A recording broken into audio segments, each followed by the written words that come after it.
अच्छा, ये खुद एतमादी ये बनती कैसे है? चलें आज इसी सवाल का जवाब ढूंढते हैं एक बहुत ही जबरदस्त कहानी के जरिए। एक ऐसी कहानी जो बताती है कि कैसे कोई अपने खौफ पर काबू पाकर अपनी पूरी जिंदगी बदल सकता है। कहानी का एक बहुत ही गहरा जुमला है कि खुद एतमादी के बगैर जिंदगी बिल्कुल उस कश्ती की तरह है जो बस दरिया में बहे जा रही है, ना कोई सिमत ना कोई मंजिल। तो फिर सवाल वही है कि खुद एतमादी बनती कैसे है, इसका राज क्या है। चलें इस कहानी में इस राज से पर्दा उठाते हैं। कहानी का पहला हिस्सा है खौफ की कैद। यहाँ हम देखेंगे कि कैसे डर और एतमाद की कमी किसी की जिंदगी पर पूरी तरह हावी हो सकती है। तो कहानी का जो हीरो है ना, वो एक नौजवान है, एक नमक के ताजिर का बड़ा बेटा। लेकिन मसला ये है कि वो बहुत ही ज्यादा शर्मीला है, इतना कि बस खामोश रहता है और हर काम करने से पहले हिचकिचाता है। और इसी एतमाद की कमी की वजह से ना उसकी जिंदगी एक अजीब से चक्कर में फंस गई थी। जवानी में शर्मीलेपन की वजह से डांट खाता, स्कूल में इम्तिहान देने से डर लगता, और जब काम पर जाता तो छोटी छोटी गलतियों पर उसके वालिद गुस्सा करते थे।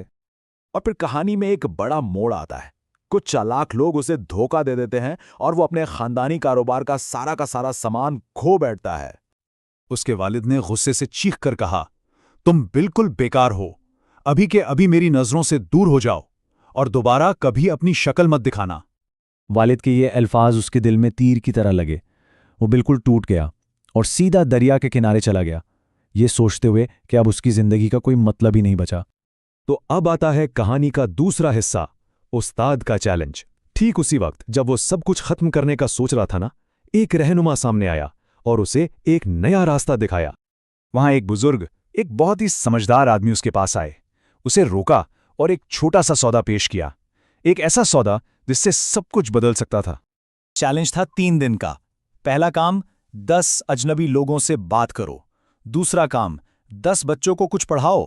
और तीसरा, जो सबसे मुश्किल था, अपने वालिद के पास जाकर माफी मांगो। अच्छा, तो पहले दिन उसने हिम्मत जुटाई और 10 लोगों से बात की। हाँ, कुछ लोगों ने तो उसे नजरअंदाज कर दिया, लेकिन कुछ ने बहुत अच्छे से बात की और उसके चंद नए दोस्त भी बन गए। ये एक छोटी सी जीत थी, लेकिन बहुत अहम थी। फिर आया दूसरा दिन। उसने कांपते हाथों से बच्चों को पानी के बारे में सिखाना शुरू किया, और जैसे जैसे वो बोलता गया ना, उसे महसूस हुआ कि उसका डर कम हो रहा है और उसकी आवाज में एक अजीब सा एतमाद आ रहा था। और अब हम पहुंचते हैं तीसरे हिस्से पर, खुला हुआ राज। यहां वो असल बात सामने आती है जो उसकी जिंदगी हमेशा के लिए बदलने वाली थी। उसने अपनी सारी हिम्मत इकट्ठी की और सबसे बड़े, सबसे मुश्किल चैलेंज का सामना किया। वो सीधा घर गया, अपने वालिद के सामने खड़ा हुआ और बहुत आजिज़ी से अपनी गलती की माफी मांगी। जब वालिद ने अपने बेटे की आंखों में वो नई चमक देखी, उसका बदला हुआ अंदाज देखा, तो उन्होंने ना सिर्फ उसे माफ कर दिया, बल्कि कारोबार में एक और मौका भी दे दिया। बाद में जब वो उस बुजुर्ग से मिला तो उन्होंने उसे समझाया कि तुम्हारा सबसे बड़ा दुश्मन शर्मीलापन नहीं था, असल दुश्मन तो खौफ था।